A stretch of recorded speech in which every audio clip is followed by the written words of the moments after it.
Welcome to the greatest, latest, baddest, maddest show of shows, Pigskin, Facts, History, and News. I am your host of hosts, Fred Norris Watson Jr. Thank you once again for joining us on Pigskin, Facts, History, and News, that show of shows on YT.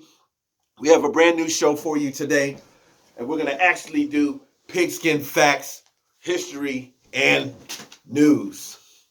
And with that said, episode 46, I left off asking you guys the question. There was a team that the Redskins defeated, and shortly after that game, the defeated team's head coach was fired and was hired by the team that defeated them. Who is this person? Answer: new Redskins head coach Ron Rivera. The Redskins beat the Carolina Panthers 29-21, I believe it was, 29-22. We'll say 29-21. The Redskins defeated the Panthers last November, and shortly after, the then Carolina Panthers head coach Ron Rivera was fired, and the Redskins, who fired Jay Gruden after game 5 last season, interim coach Bill Callahan took over. He was relieved of his duties, and head coach Ron Rivera became our brand new head coach. So that's the Pigskin fact for the day. History. The year is 1981.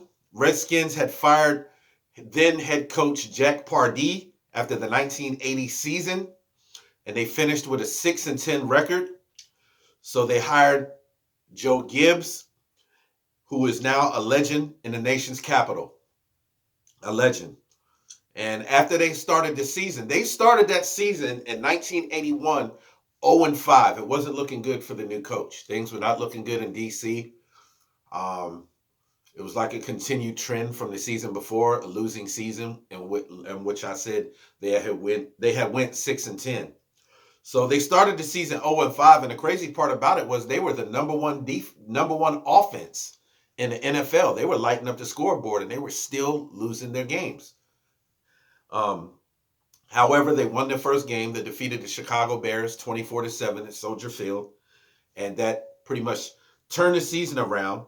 So the Redskins won 8 of their last 11 games in 1981, and the 3 losses coming to playoff-bound teams, and they remained in the playoff race throughout the season. And even though they finished 8-8, which was a great finish, that laid the groundwork to one of the greatest coaching runs of Redskins history, in which Joe Gibbs had. And to make a long story short, he went on to lead the Redskins in several seasons to 4 Super Bowls. Super Bowl 17, the Redskins defeated the Miami Dolphins 27-17. John Riggins, of course, was the MVP, ran the ball 38 times for 166 yards and 2 scores. The following year, the Redskins went to the Super Bowl. They defeated the San Francisco 49ers in the championship game, 24-21, to advance to Super Bowl 18.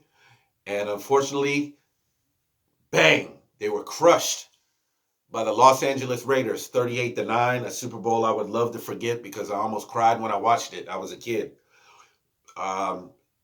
Super Bowl, fast forward, 3 years later, the year's 1987, going into 1988.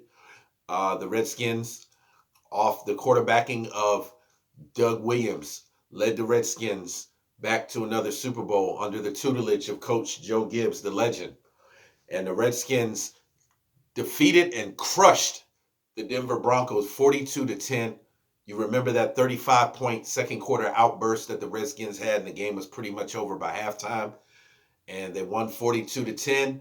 Doug Williams, of course, being the first black quarterback to start an NFL game in the Super Bowl and win it. And that is a part of Redskins history and always will be. 1991, the Redskins go 14-2, best record in the league. They lost to Dallas and Philly at the end of the year. However, that did not stop them. They ran roughshod of their opponents in the playoffs. The Redskins go back to the Super Bowl and defeat the heavily favored Buffalo Bills 37-24. And the MVP of that Super Bowl was quarterback Mark Rippon. MVP, of Super Bowl 22 was quarterback Doug Williams. So that's our history for today. And legendary coach Joe Gibbs had a magnificent run leading the Redskins in several seasons to 4 Super Bowls, and 3 of them in which they won. All right. Facts, history, and news. The Redskins, latest news, the Redskins grant left tackle Trent Williams permission to seek a trade, and he had at least $12.5 million. He had at least $12.5 million left on his contract. 1 year, 12.5 million left on the table. Obviously, he wanted more. The situation. He had been in talks with Redskins' new head coach, Ron Rivera. They said the conversation was short, but it went well. But unfortunately, Trent Williams wanted more money, and the Redskins were not willing to do that. So Coach Ron Rivera gave him permission to part ways. And he made something very clear, Coach Ron Rivera. He made something very clear to his players. He said, look, we're a team. We're going to work together. We're going to do this thing together. But if you don't want to be part of this team, if you don't want to help out, if you do your job and you do what you're supposed to do, kudos. If you don't, then don't ask me to stick up for you. But if you don't want to be a part of this team, then you can go. You don't have to stay. If you don't want to be a part of this team, we're not going to hold you to it. We're not going to try to talk you into it. We're not going to try to keep you. You can go. So he made that message loud and clear to the new team, to his team. The Cardinals, the Arizona Cardinals, the New York Jets, and the Houston Texans are the ball clubs that are interested in left tackle Trent Williams. He's seeking a big payday. Who knows? Possibly between 18 and 20 million. Per year as being the top tackle in the league. Like I said, he had 1 year on his contract left with the Redskins. It was $12.5 million. He wants more than that. If the Redskins are able to trade Williams before the free agency begins, which starts on March 18th, by the way, we're 11 days away. March 18th, Washington will have nearly $72 million in salary cap room saved up. And that's phenomenal. You can do a lot with $72 million. And with the free agency about to come along, free agency about to start, we need to fill the gaps. The Redskins need help in the secondary. They need help at safety. They need help at cornerback. They need help at tight end. They need help on the offensive line. So we have holes that need to be patched up, that need to be filled up. And I tell you this, as a team, as a new team, we have a brand new head coach. We have brand new people in the office, in the front office. It's a start. It's a brand new, fresh start for the Redskins. And before you walk, you have to be able to crawl. Before you walk, you have to be able to crawl. So, with that said,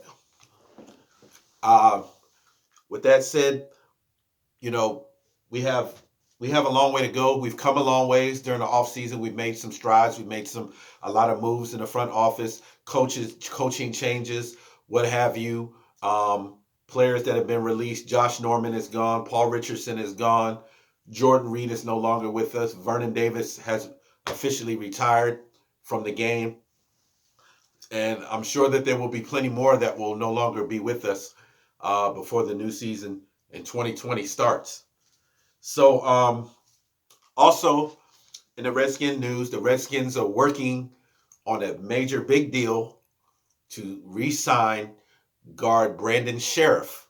It's a long-term. They want to sign him to a long-term deal in order to avoid using the franchise tag to keep him. He played in 11 games last season. He battled different injuries, and for a second straight season, he's healing up right now. So we definitely have to solidify some guys on our offensive line, and Brandon Sheriff is one of the strong links on that O line. So we definitely need him. So yeah, so that's about it on that. Let's see what else. Also in Redskin news, Bryce Love, running back Bryce Love, that was drafted out of Stanford. Um, Another potential weapon that the Redskins have. He did not play last year due to ACL, torn ACL. Bryce Love is now getting healthy on his rehab. He says that he's feeling good and better, and he's getting after it. And the goal is his goal is to be participating in the OTAs this summer and all that good stuff. Those were his words. So the Redskins would definitely add another weapon to their backfield and their offense, which was much needed because, last year Darius Geis was hurt a lot of the season and we had to rely on our workhorse, Adrian Peterson. And he is coming back, which is wonderful. And with those guys healthy, with Geis healthy, and with Love getting healthy, that'll offset the workload on Adrian Peterson, and that'll keep that rotation fresh. So hopefully this year we can keep that running back rotation fresh. Chris Thompson, I'm not sure yet if he's staying with us or if he's going. Not sure, but if he is, he's a great third down back, and we definitely need him. So if he doesn't go, would love to have him back. Okay. A side note, Detroit Lions cornerback Darius Slay gave props to a certain wide receiver on the Redskins. So much so that he said he was the second hardest wide receiver to cover in the NFL last season behind Keenan Allen. He also went as far as to say that he would have scored twice against him. Hell Nation, big up to